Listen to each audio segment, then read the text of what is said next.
Everyone I know would love to have one thing, and that's more energy. I'm Dr. Anastasia Jones, and this is Sage Health TV with our weekly health boost.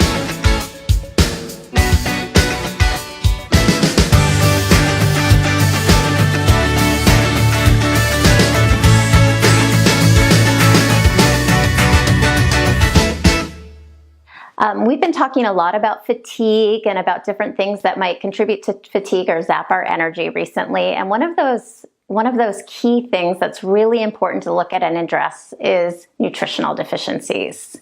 So when talking about nutritional deficiencies, I like to keep in mind that our body is a dynamic ecosystem and food is the fertilizer.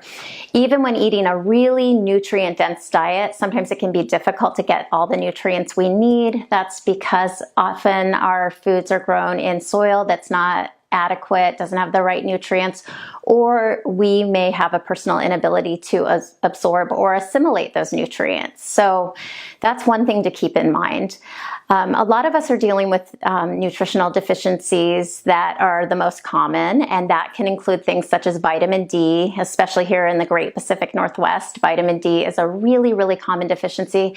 A lot of people come in, they show me their labs, and they say my vitamin D is just fine. I take a look at it, and it is in the normal range, but it's often in the very low end of normal range. And I like to remind people that normal is not optimal.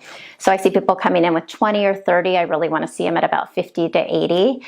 Another really important one is iron. And on a regular CBC you get done at the doctor's, you may not look anemic, but when you dig a little deeper, we look at ferritin stores and realize, yeah, people's iron stores are really low. And that means that we are not carrying oxygen well. So that's another one to look at.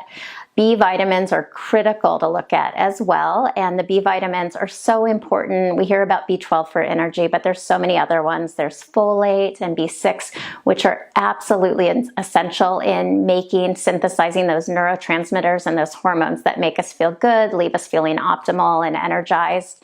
And then of course there's some trace minerals like magnesium, my very favorite, which gives our nervous system what it needs and also allows us to make all of those important neurotransmitters and hormones. If you're feeling run down, we can help you get to the root cause of that fatigue. You can find us at sagemedclinic.com.